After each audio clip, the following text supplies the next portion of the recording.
So we're going to begin talking about the different types of business finance with a discussion of equity investment. And the thing to understand about equity investment is it's dilutive.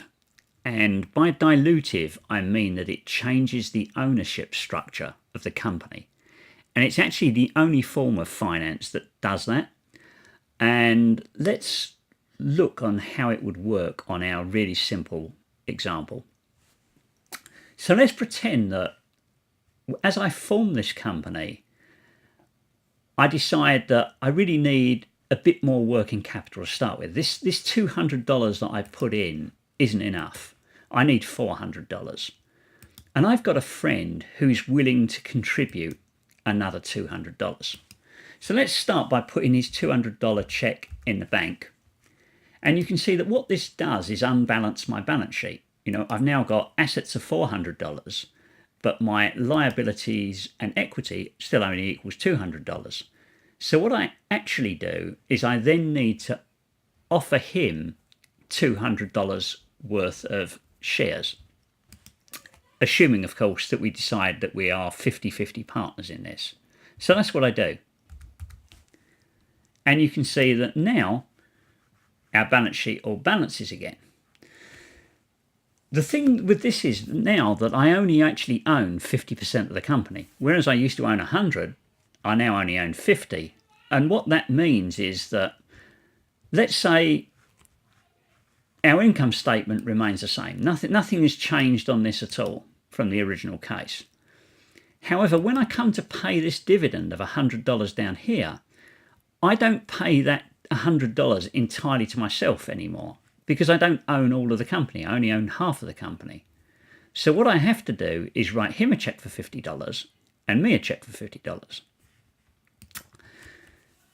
What you're probably thinking to yourself is that this doesn't sound particularly fair. He's essentially a sleeping partner. I'm the one who had the business idea. I'm the one who's going to do all of the work. I'm the one who's going to create the value in this company. So why should his $200 be worth the same as mine?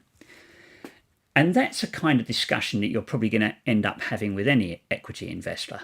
So let's look at how things would change as a result of that.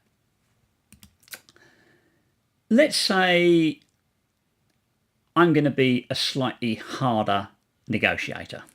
And I'm going to say, hey friend, instead of giving you $200, I'm only going to give you $100. What you can see, of course, is that this is now unbalanced our balance sheet. And I'm going to use this as an opportunity to introduce the thing called the share premium account. And what this does is capture the premium that I'm going to make him pay in order to join my deal. So what I'm saying to him is that instead of our ownership now being 50-50, it's in fact going to be, 2/3, 1/3. But to make my balance sheet balance, I need to put this $100, this $100 that I'm making him pay to get in my deal. So we put that in this share premium account. Again, we're going to pay out this $100 dividend at the end of the year, but instead of it being 50-50 as in the previous case, it's now going to be in the ratio of 2/3 to 1/3.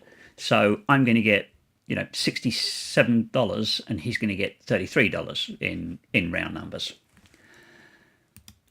However, that still might not work for me. I still might think my idea is a lot better. And I might want to say, hey, I'm not going to give you $100. I'm going to give you $50. Of course, this now puts us out of balance again. So his premium now to join my deal is $150 to even things up.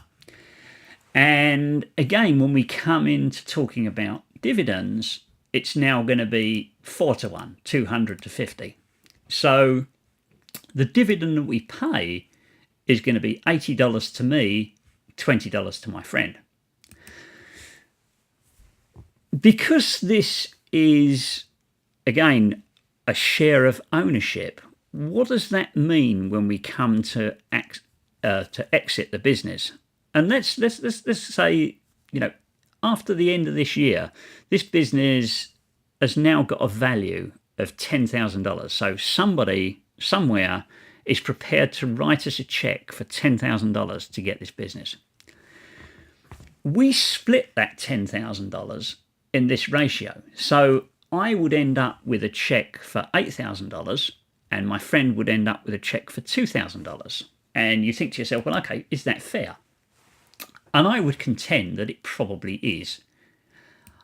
My friend contributed $200 in total. There's $50 that's in his shares and there's $150 that's in his premium. And in return, he's going to get a check for $2,000. So over the course of that period, he's got a 10-to-1 return on his money, which, for a passive investor is actually a really good deal. Typically we'd expect that return to be nearer 5-to-1.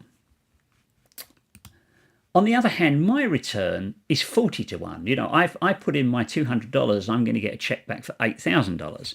And, that's typically the way that it works.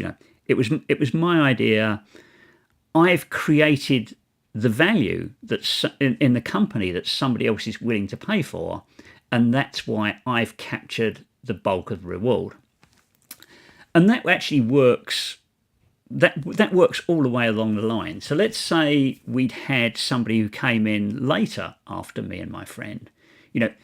He might also have put in $200, but instead of giving him $200 like I've got, or $50 like my friend got who invested early, the next guy who comes along might only get 5 shares for his $200.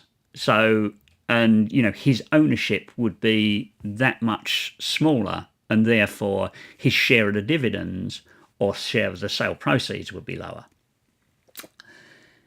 That's all I really want to say at this point. So we'll now go on to look at the debt and the other forms of financing a business.